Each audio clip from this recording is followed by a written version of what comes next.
So does that mean that you've had to say no to things over the past year? Oh, a ton. Yeah. Really? A lot. Yeah. I think we say no more often than we say yes. Ever wonder how top DJs actually built their careers? I had to do 15 years of hard work to get any of the recognition that I wanted. Where I saw a turning point in my career is when I became true to myself. From marketing and mindset to networking and negotiation, I'm giving you the tools you need to build a lasting career in dance music. Give them bits of you and your everyday life. You have to change the way you view the word no. Like me, I'm encouraged by it. Join me, Olivia Mancuso, and industry leaders as we reveal what it really takes to turn your passion into profit. This is Elevated Frequencies. Welcome to your weekly Elevation, your dose of real strategies for real results in dance music. I'm Olivia, and today we're diving deep into one of the hardest skills any artist has to master, and it's the art of saying N-O, no. ANATTA is back on the show, and since our last conversation, he's become a masterclass in strategic decision-making.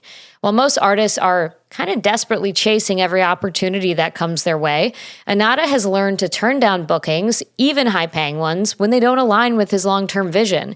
This level of discipline is what separates artists who build lasting careers from those who burn out chasing quick wins. We're exploring how he's evolved his sound, his genius hack for creating better content, and the mindset shifts that have taken his career to the next level. If you've ever struggled with knowing which opportunities to take and which to walk away from, this conversation will change how you think about building your brand. So much has changed, and I think it was like spring of 2024 we talked last? I think so, yeah. So what's the biggest shift that's happened for you since then? I think I've just been fine-tuning everything. I think I've been working on the music a lot, and I have a bunch of bigger label kind of signings coming up, and obviously I've been playing bigger events, playing EDC and Coachella and that sort of stuff now. So I think it's just been fine-tuning and continuing to grow. Yeah. Coachella was big. Yeah, it was really cool. Well, how did that all come about? Because it was very on brand for you too. I don't really know what happened on the back end, but my manager just texted me one day and he's like, keep it quiet, but we might get Coachella this year. And I was like, that's crazy. But yeah, it ended up working out. So I'm not entirely sure what happened on the back end or how we got it, but it's cool to actually get on the stage at Coachella with good pay, and I was honestly kind of surprised. That's a career milestone that so many DJs it's on every DJ's vision board, I feel like. I think for me, it was probably the biggest thing to take to my mom and be like, hey, look, I'm doing this now. But yeah, of course, it's one of the hardest festivals to get on. And so now, of course, I'm happy I did it, but I want to play the Yuma now. Yeah. Or do lab or, It's almost like the anticipation of reaching a goal like that is more comfortable because you're still striving to it, but then you get it and you're like, all right, now how do I do it again? Or how do I make it bigger? Yeah. The work is never over. You barely have time to celebrate a success before you have to be thinking about the next thing. Yeah, the big ones, something like that, I celebrated a bit and had a good time, and but most of the time you're right. Yeah, it's just click it off and move on and pick your eyes up somewhere else. I think sometimes when people over celebrate the wins, especially on social media, it kind of comes across they're satisfied, and I don't ever feel satisfied with I'm not satisfied, but I'm happy, but I always want more. I want to grow my career more and more and more. Right. I want to move from the small room to the medium room to the big room, and I get in a weird spot with that too of how much should I, and it's about vulnerability. How much, when I have a really big thing happen, I get a big opportunity, from I can't even say, I don't know when this is coming out. So there's some things happening that I'm excited about, but it's you want to show the human vulnerable side of you. Wow, this is so cool that it happened. But you also want to show I've been here before. I deserve this. So it's a really weird fine line to walk that I struggle with. Yeah, I mean, me too. Like I said, I was like a little shocked about the Coachella thing. But I felt like natural and comfortable there. It is definitely like a hard line to walk. I think for me, like I'm naturally not that celebratory. So I'm more inclined to just be like, it feels almost like a relief, which I'm sure there's some therapy thing for that. But Explain that. Like when you have like a big goal and then like you get there, like getting there almost feels like I had to do it. It's not like it feels like a relief when it happens, not like a like yay, like cheery thing. It's like a thank God I did what I was gonna do. Yeah. Yeah. Like I don't know. It's been that way my whole life. Like with everything. Like I've always kind of just been like, if I want something, like I'm never pursuing it, like attaching my happiness to it. I think I'm pretty good about that. Mm-hmm. Like I don't necessarily attach like if I do this, I'll be happy, because I feel like a lot of people do that. Mm-hmm. But I still like, for me, like I have this thing where like if I put my eyes on something, it's almost like it's just going to happen, and I feel relieved when it does happen. Not like I'm like gonna celebrate, Yeah. You're right. There might be some therapy there. Yeah, for sure. No, but there's a lot I could say about that. I have also learned recently that when things are going really well is the time to stay humble, because you never know what's around the corner. And like a creative career in music is cyclical. Yeah. And that's why it's important not to over celebrate, because you never know. And, there's inevitably a lull in every person's career. And it might not even be you're not getting as many bookings, but it could be you're not happy with the direction of your music, or you're not feeling aligned or whatever. So it's important to like kind of keep a baseline, like just, coast with how much you let your emotions impact the decisions and the aftermath of the stuff that happens. Yeah. I mean, I think it is extremely difficult as an artist to, you don't want to get stagnant and make the same music or put out the same creative in any way, like over and over and over. But as you evolve, like there's a lot of things that go with being an artist that also have to evolve, like if I'm taking my sound right now, like I'm making pretty like classical house music, but if for the next 6 months I was writing like very dark, like kind of warehousey music, well, I think that has to translate to like the look and the branding and everything. And it's kind of hard to like bend the whole, like the walls of everything as you evolve creatively too. Because at least for me, like, I mean, I can control the music I put out, but I want to put out the music that I'm like passionate about. So if my passion starts steering somewhere else, it's like, all right, now we got to pick up the whole rest of the thing and steer it that way as well, down to like the clubs we're playing and that sort of thing. Has that happened for you in recent years? Yeah, I mean, I think so for sure. Like, well, I started like ANATTA, like all like very minimal. Right. I was signing to like very that last time. Yeah, like very like European like minimal labels that do like vinyl and that sort of thing. And then I kind of started gravitating more towards house, and I was still kind of like piecing together like what the brand was going to be in the first place. So I think it was maybe less difficult of like a hard pivot once there's a bunch in place, like I feel like there is now. But yeah, I mean, it was definitely like hard for me, even still to this day. Like I kind of get tagged in with like this word minimal, which has also changed definition like completely. Yeah, I can't even, I don't even put you in that category when I think of what people say minimal is today. Right. Yeah. So, well, but the thing is, like, because I was kind of tagged into that and branded like that and everything like that, like, I'm still kind of trying to get it off my back and, like, still just be like, okay, I'm a house artist. Like, I think it's a little bit looser, kind of allows me to step left or right a little bit more. Right. The minimal thing, especially now as it's changed, like, the minimal music I was making in 2020 when I started, like, making this sort of music was, like, completely different than what everyone's listening to now. So yeah, I mean, it is like, I've had to do it a little bit, but I haven't had to like completely pick up and rebrand everything yet. I think the lines of genres is also getting so blurred now. Yeah. Like I'm afraid to call something, like I'm afraid to literally say like, oh, this is like Jackin House. Cause I'll be like, no, this is that's G House. You don't know what you're talking about. And I'm like, okay, so I feel like that's helpful in a way. Because you can kind of take these little pivots a little bit without. I just had, not just, maybe a month ago, just had Ben Bijou on the podcast, and he was talking about that, how like he was like G house, G house, G house, and then had to make his rebrand towards house. Yeah. And so artists, I mean, you're not alone in that. Like I feel like that's just natural. Your tastes are going to evolve as you get Absolutely. older. I mean, mine do. I feel like we always have that thing that brings us back to center, but everyone's tastes evolve. Yeah, 100%. I mean, I can barely listen to the music I was making like 5 years ago. As far as like the genre, like I just don't even really enjoy it. And it kind of seems like far-fetched to me that I even like was so in love with it. But that's how it goes, right? Like I just kind of, but it happens slowly, I feel like. And I feel like you can kind of hear it in my catalog where like, I think obviously like my most notable song right now, like Tobacco Docs, like my friend was playing guitar in that song and I was like, oh, this is kind of cool. And then like a bunch of my songs started having guitar. And then I was like, well, this works really well with like jazzy stuff and disco stuff. So I started bringing that sort of influence in.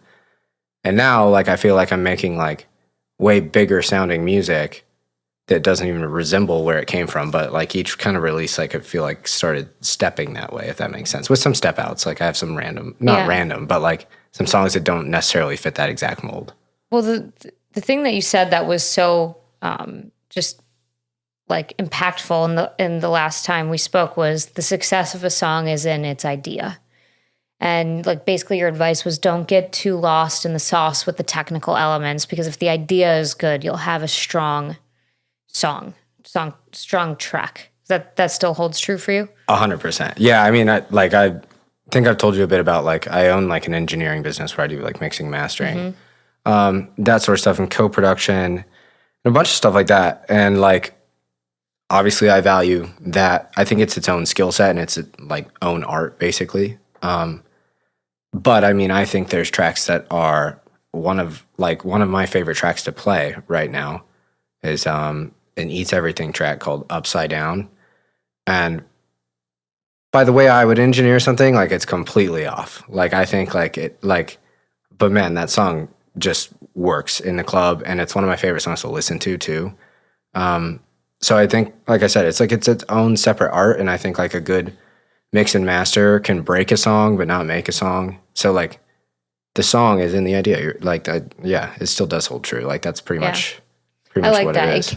It can't make a song, but it could break a song. For sure. That's what you said. Make it, but no, it can't make, but it could break. Exactly. Yeah. Like a bad mix and master. But even in that, like in that case, like what I would consider maybe not the best mix and master, it didn't break the song for me. Like I still play it all the time. Yeah. But sometimes, like for example, in my track stack, like I'll get tracks that are like pretty solid ideas, and I'll be like, okay, could I see myself playing this? And sometimes the answer is like, no, because of the way it's mixed or the way it's mastered. Like it just won't play out right. Got it. So where do your ideas come from? I mean, where did your ideas come from when you were making tracks like Tobacco Docs? And where do your ideas come from now, since so much has changed? It's hard to say like they come from like a certain place. Like obviously I sample quite a bit. And sometimes it's like kind of heavy-handed. But I think for like at least my writing process is never like, I'm not really one of those people that like hears a melody and I'm like, oh, I gotta sing this in my phone. I do like, I'll hear stuff out in public and I'll be like, I like this song, and I'll put it, I have a little playlist that I like keep just like kind of inspiration songs. And then I'll go visit that when I sit down. But when I sit down, it's more of just like, okay, what's my main idea? And then like I start writing to the main idea. And that's pretty much like how it all starts. Like I don't have like a specific process. Like I think a lot of people, actually I know a lot of people like that I've worked with are like, okay, drums.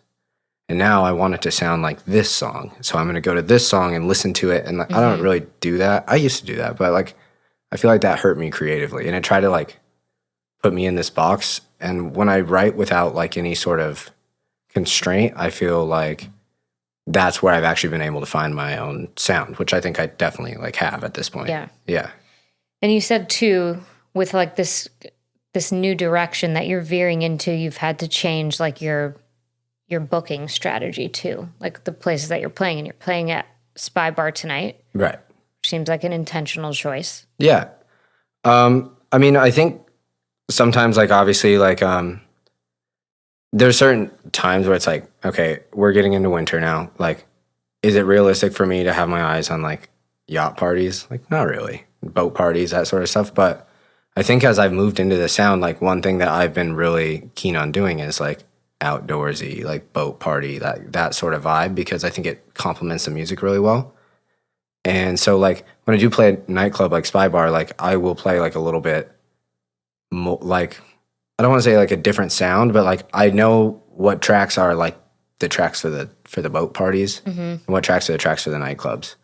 What I was saying about like changing like where you're playing and stuff is like if I wanted to be like in a certain let's say like artist like group, you know how there's kind of like cliques, like not in a bad way, but there's like the solid grooves kind of guys, Yeah. and then there's like the no art kind of guys, PIV, right? And like PIV is like one of those labels that I want to be associated with. And I'm going on their boat party in Amsterdam. really, Yeah. Yeah. I'm really excited. I'm very confused how there's going to be a boat party in like 50-degree weather next week, but oh yeah, so maybe I'm wrong. yeah, but no, I mean, no, I totally get the vision. I get what you're saying. Yeah, so like I think like it's more about being like strategic about like where you're playing in terms of that sort of thing. You know, I don't think that there's many artists that are gonna be like, oh, I'm not right for Spy Bar, unless Right. I don't know if they do like dubstep or anything like that. But like I feel like any house artist of any range is gonna be like, okay, Yeah. Spy Bar is So does that mean that you've had to say no to things over the past year? a ton, yeah, Really? a lot, yeah. And I think how we've does said that- I think we say no more often than we say yes. And that's got to be hard, turning down booking opportunities. Definitely. I turned one down that was supposed to be last Friday, because I just played in New York last week. And it was in Miami at a club that I've really been wanting to play. And just the way it shook out, like we decided it wasn't the right play. And a little bit crushing on a personal level, because I really wanted to do it, obviously. But I think the right thing will come along. And like when it does line up, like it's going to be that much better, you know? That's one of the hardest things I think about being a creative, is starting to get really judicious about your choices of like, if this doesn't align, should I still do it? And it means leaving money on the table, Yeah. like at its very core, right? Like you're losing out on money opportunities. But then again, like if it's a personal goal to play this certain club, but it's not the right fit, like Right. you just have to trust the universe and trust yourself and your brand that like Yeah. saying no is going to open the door for a better yes. Just trying to like get rid of like the self-doubt that like, oh, maybe it won't come around again, you know? Yeah. It's definitely important to be like selective about what you're playing. And like what you're saying about leaving money on the table, I feel like it's always the ones that pay the most that you have to be like, this isn't the right look, you know? Like, Totally. so I've had a couple of those this year, and I'm like, oh man, like this could pay my rent for the next 6 months, but I can't do this, you know? Yeah. You know, I get it. I had before I really like started my podcast and stepped into like working in music, you know, more full time, I was like a general influencer, right? So I was just like doing any sort of videos for random products, like obviously the ones that were worth the money, like what they were offering. But I realized that it hurt my social media after a while. Like I have a TikTok with like 150,000 something followers that just like started to go stagnant because I was like promoting so much random shit. It was all stuff that I liked, but like you really have to be intentional if you're trying to build any sort of public persona. You're literally not allowed to like be all over the place until you've reached like legendary status. Right. You know, so you have to like, maybe that's something, you know, 20 years from now, you've been an artist for a long time, you get to do on the side for fun under a different whatever. But like when you're really in the thick of like building an intentional brand, like you have to say no to so many things because it will hurt you in the long run if you don't.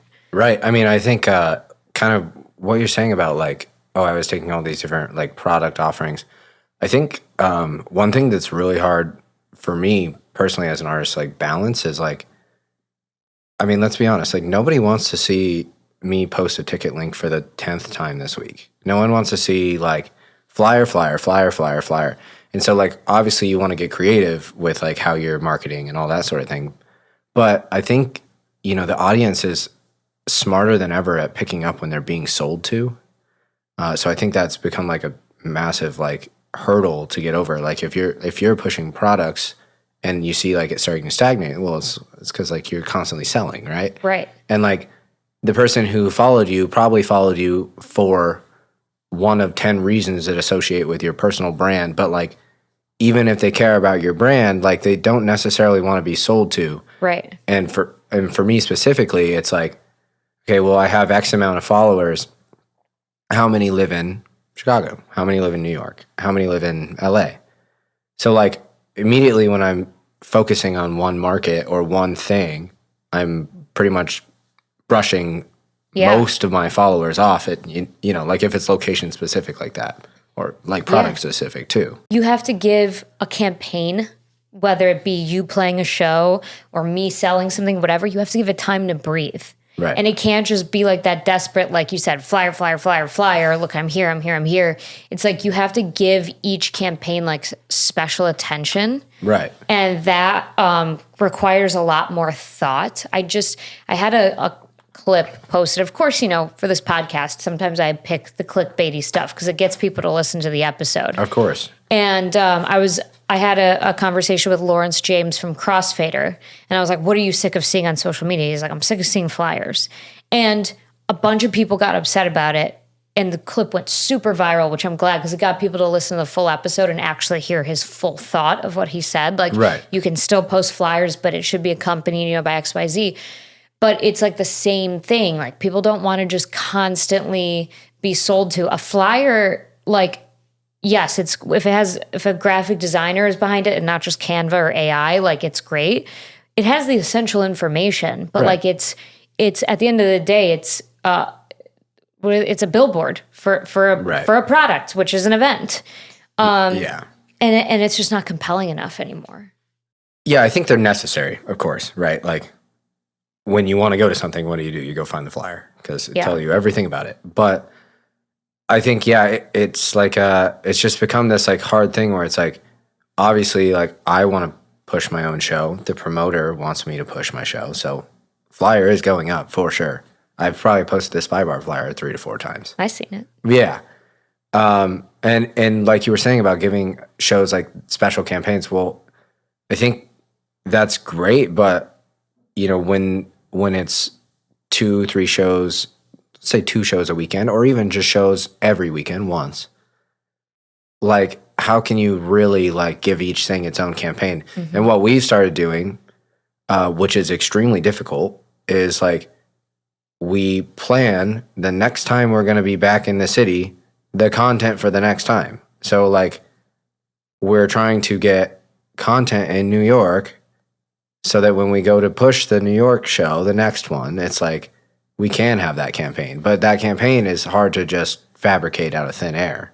Yeah. Like that's, I think, almost nearly impossible. Not impossible. You just have to be extremely creative. That's genius, though. And it doesn't even have, like, I mean, I love that it sounds like you're doing something really specific, but just getting B-roll, like you said, like, oh, I got camcorder footage over here on the train. Like, that's something that I feel like a lot of people don't think about. When I had a Patreon still, I told people to B-roll their life. I'm like, just get in the habit. Like if you see something cool, you know, you're just walking, whatever, you see something cool, picturesque, whatever, or something unique happens, just B-roll your life because you never know, and like keep it in a separate folder in your phone because you never know if that's going to become valuable later on. And that's like literally what you're doing. Right, yeah. And like nobody's doing that. Unless they've toured 5 million times and that they travel with a videographer and it just exists. Right. Like Charlotte DeWitt does that. She has a full media team with her. I've seen it everywhere she goes. But like the fact that you're doing that, like that just puts you leaps and bounds ahead of so many artists. Yeah, I mean, To be fair, it's new. And I'll give all the credit to the Murphy's Law boys kind of got me on it. I don't know if you've ever seen their, like, they do like full, I think they're like 30-minute vlogs. Wow. And they just bring their friends who will like do it for them. So like whenever I'm traveling with someone, I'll have them do it as well. But yeah, they kind of gave me the idea and they were like, dude, just same thing you said. Like, it's just like, just film things. Like, things are like relevant. Like I told you I was in Idaho this week. Mm-hmm. I've never been fishing, so I got a bunch of videos of me catching fish now. Never been fishing? No. Where did you grow up again? I grew up in Phoenix, so not a lot of water. Okay, fair And then enough. I also, like, I raced dirt bikes the whole time I was a kid, so, like, that's, like, all I did. Okay. So yeah, and my parents don't fish or do anything like that, so. I've been fishing so many times, I don't even know why. Midwest thing, I guess. Yeah. It was all brand new to me, but, I mean, it was kind of fun. It's long. Did you hook a worm? No, we just, it was called trolling. We were just, like, kind of cruising around with, like a line out. Okay. Yeah. So you didn't have to put a worm on a hook. No. But I got my finger in the hook a couple times. All right. Rite of passage. Yeah. Okay. So you went fishing and did you get B-roll of it? Well, that's what I'm saying. Like, I got a bunch of, like, videos of just stuff like that. And, like, in my head, because I've been just camcording for the past 2 weeks. So I haven't been home in 2 weeks. So I've just been camcording for the past 2 weeks. And in my head, it's, like, starting to piece together, like, how the edit can look. And, like, okay, we are at the Empire State Building. We're in Central Park. We're at Superior Ingredients. Now I'm playing a show. We're getting on an airplane. We're going to Idaho. Now I'm fishing. Like, you know what I mean? Yeah. And I'm starting to piece together and, like, even just doing it, I've been doing it habitually for, like, the last, like, month. And I think I'm starting to understand, like, how it all actually comes together. Because at first, for me, it was just creating the habit of pulling it out, you know? Right. And that's why I got a camcorder instead of my phone, is because it's just a different thing. Yeah. Because if I'm on my phone, I never even think, I don't take pictures. I don't No, you like, get it's not distracted. natural for me. Yeah. For sure. Yeah, I've realized too, not that I can compare my life to the life of a DJ, but I realize the longer I work in this industry, I don't document anything about my personal life anymore. Right. Which I kind of like because it's private, you know? Like I don't need to post if I'm like, you know, have a craft night with the girls or whatever. Like nothing like that goes up on socials because you're selling yourself as a product. Like sure, you show little glimpses of your personal life, but that's a really great point you just made about having a separate device for recording. Yeah. Because it reduces distractions too, and it like forces you to build a new habit. Right. Because the phone you just might not associate those. Well, my phone's always going to be in my hand. I Right. just, for whatever reason, it's worked out for me. For whatever reason, I just never thought to click like video. But also, I will say, I think there's something a bit cool about the camcorder. Like the orientation. Totally. I'm shaky as hell when I do it, which Yeah. I feel like will come out pretty decent. Yeah. The little date and number and all that. And then, Yeah. you know, it's a bit like shittier than our phones. So I think it'll have a cool vibe. Yeah. I want to get a digital camera again because I mean, I was still, how old are you again? I'm 28. Okay. I'm a little older. I'm 33. And I was thinking on the drive here, like, because I was listening to just like old Waka Flocka and like that era of music. Yeah. Music that when I was in college, just thinking about how I'm like part of the last generation that we didn't record everything. Like, and we still had digital cameras. Like, you couldn't record video on your BlackBerry. It looked like shit. Like, you Right. did, but it looked like shit. And so you had to take out a digital camera. And I just remember how fun those pictures were because you couldn't alter them. Same, like now you can. Obviously, you can put it into an app or put it on your phone and Facetune it or whatever. But like, it just was just a moment in time that you captured and it was more special. And it's like the same with the camcorder too. Yeah. Like you can't adjust all these things. Like it's just more raw. Yeah, it kind of just comes on and you press shoot. Yeah. And I like that. I think that raw look is cool. I'm trying to build a little bit more of that, like into the aesthetic of my branding. So it just matched up. So I was like, this is a good idea. Yeah. And like we talked about this a little bit before we started recording, but your visual brand, like your clothing has always been on point. So that's something that you're really considerate of. First of all, just tell me where this is from. Okay, this is, I'm assuming you're talking about this. Yeah, it's so sick. It's a brand called Kids Super. There's a shop in Phoenix that I just go to. So good. And I've kind of made friends with the guys there. and they know just about what I like. So when I come in, they're like, okay, we got all this new stuff for you. And this was like one of them they pulled out, and it was like too expensive. And I was like, dude, can you help me out? And he gave me like 60% off. So I was like, all right, it's worth it. It's like a cool piece. Or I thought it was a cool piece. So It's super cool. Yeah. And you put me on to Undeserved. yeah, So I just got something custom from him recently. I was thinking about that on the flight here. I was like scrolling through their Instagram, and I was like, I should hit them up again. Like, their stuff is so dope, and they're obviously doing stuff for Ranger. Yeah. And I just saw when I was in New York, there was a dude at my show wearing an Undeserved shirt, and I went up to him and I was like, dude, this shirt is sick. Like, how do you know about this? And he's like, dude, I know about it from you. And I was like, okay, well, that's pretty cool. Fuck yeah. That's awesome. Yeah, Yeah. I mean, you put me on. And then, like, but you said it, and I was like, I think I've seen them at, like, shows before, like, Yeah. vintage, whatever. And last time I saw them at a vintage show, I was just like, hey, I had this, like, jumpsuit that was super old, but I didn't want to get rid of it. So I had a tailor make it into a dress. Like, it was pants. I had her make it into a dress. And I was like, can I just give this to you? And he kept asking me, he's like, what do you want? I'm like, I like what you do. Just do your thing. I was like, I like skulls and butterflies. And I'll have to show you a picture of it. So the sickest, like, he crushed it. So doing those, like, custom, Yeah. it's just, like, makes a world of difference. And, a lot has happened since we last talked. I got fried by a bunch of dudes in the UK who are, like, vinyl only DJs, because one of my posts went viral telling DJs they should care about what they wear.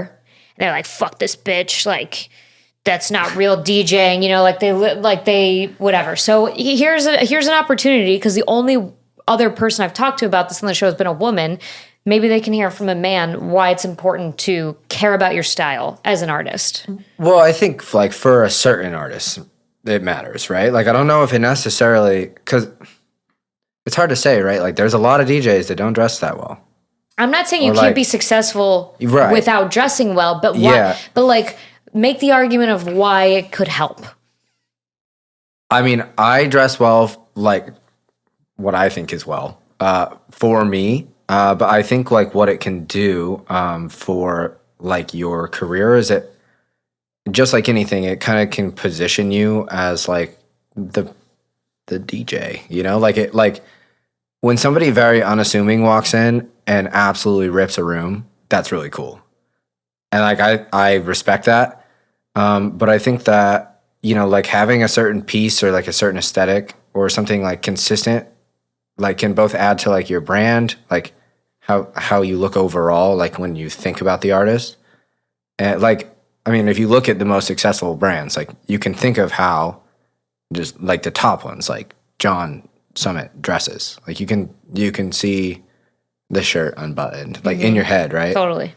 And then, like, Clooney, like, you can see, like, the chains, and like, you can see, like, that, like, I think he wears flat rims. Like, I can just see it in my head. So I think, like, having a look in general, I don't know if it has to be, like, a good look, but having a look in general, I think, can really assist in, like, that, like, recognition overall. And then also, like I said, like, it's like, if you dress a certain way, it's why you see so many artists with, like, crazy hair, right? Like, how many artists have done rainbow hair? Jeff Serkowitz with his bleached hair. Yeah. Yeah. He said something to me about, like, how that's part of his brand. And it's like, He said it's on this show. oh, Yeah. okay. Well, then, yeah. Yeah. Like, it's like, it's just like, if you have, like, that certain, like, look, I think it can be really, like, helpful, especially if you're a bit, like, shyer of a person. Totally. If you have a certain look, it kind of makes you just look like the artist. Like, you're kind of filling the role a little bit. Yeah. Like, 'cause I don't want to say that, like, it's like you need to do this to be an artist. Because, like I said, I think it's cool as fuck when someone comes in and, like, you couldn't pick them out of a crowd and they're, like, the best. For sure. But yeah, I think it's helpful. It had some, Ranger Truco. He's always wearing Boy Scout outfits. Like, Yeah. you know what I mean? Like, that's just the brand association. And you can see like, in your head, like, you can see generally what he's going to be wearing on any given show, right? Right. So, No, I think, it's not necessary, but I think it adds value to the brand. And I also think that no creative pursuit is frivolous. Like, putting effort towards your style or finding things that, like, really resonate with you, like, that helps in other areas of creativity right. in your life. Like, Yeah, I I do agree. a bunch of, like, like crafting that I'm never going to try to monetize or whatever, but like it just like opens up pathways in my brain, you know, of like just different creative challenges.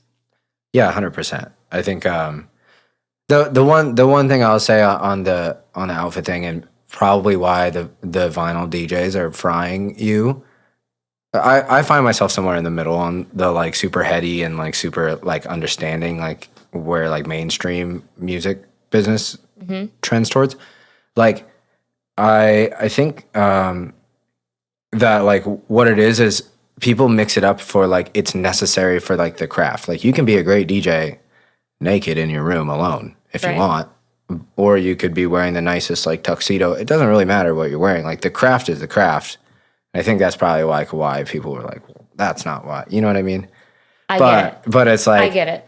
If you look at it from like especially in the United States, like where the market is, I think a little bit different, like how we choose, how we book, and like that sort of thing, and even how the fans are receptive. I'm not that familiar with Europe, but like I think the fans are very receptive to what they see oftentimes, and not necessarily what they hear. Because I think you see brands that are doing very, very well where like they're not the dominant force in the sound, if that makes sense. Like if we're, let's just take like the Brazilian sound.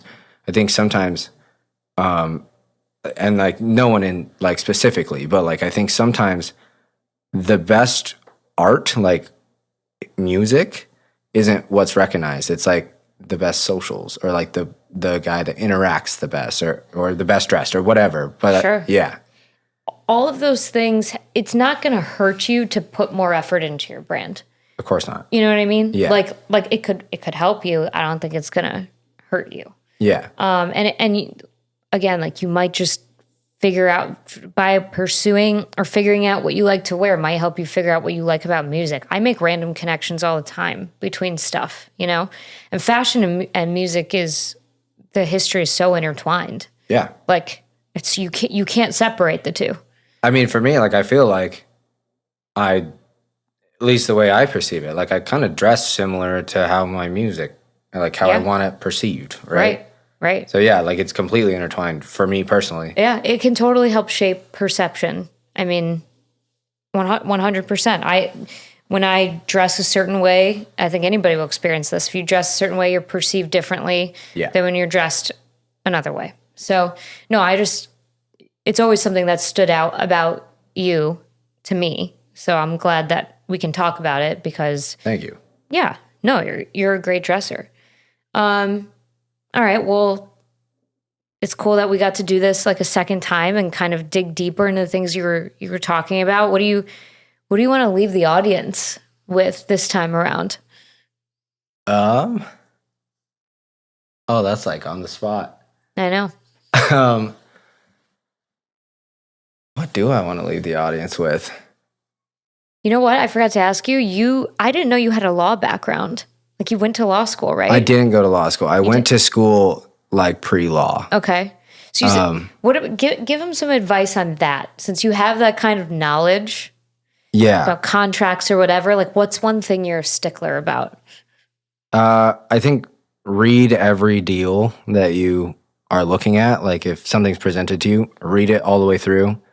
Like what we were saying earlier, don't get excited and just take it, because like sometimes the like, you know, if it's not a fuck yes, it's a fuck no. So like sometimes the fuck no is in the fine print though. You know, sometimes like it's hard to say. Like sometimes contracts that don't look good can do more for your brand than your pocket, right? Like, 'cause assuming it's like a money thing. But I think just reading with detail, ask people to review it. ChatGPT is actually a great resource for that now, which is crazy. Mm-hmm. You don't really have to have a lawyer read things. You just have ChatGPT tell you like, hey, what are the glaring points in this? Yeah. Yeah, I mean that. And then the one thing, actually, I do know what I want to leave everyone with is don't quit your job. Like, I think I've seen so many people jump to quit their job lately to do the music thing, and it's so up and down, and it's so hard to find a level of consistency, especially with just touring. And me and Kai just talked about this in LA for his developed thing. But yeah, don't quit your job. the consistency will serve you better to invest in yourself than trying to just scramble and make it work. Because when you do the scramble thing, I've seen so many artists do it. Like they start like losing track of the music itself. They aren't writing music, and now they're doing this whole business over here, or this whole side gig.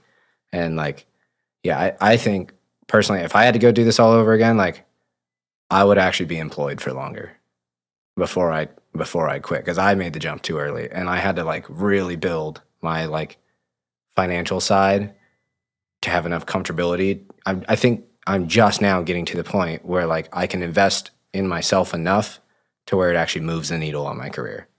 So yeah, Wow. That's the one thing I want to leave like artists with. Wow. I'm glad you said that, because that's the whole point of the show. I have a range of perspectives on this show. I have an opinion on that personally. Yeah. It's nuanced, but like I've heard people say the opposite. So it's really good that people kind of hear all sides of the coin. Yeah. I mean, for me, consistency, like financial consistency is important. So Yeah. And like it takes more money to be an artist than you think. God. Yeah. Yeah, it does. It really does. Well, thank you. This has been awesome. Yeah. It's been great. Thank you for having me. The biggest takeaway from ANATTA's approach is understanding that every yes to the wrong opportunity means missing out on the right one. Don't I know it? When you're selective about your bookings, your content, and even your collaborations, you're making strategic choices that compound over time.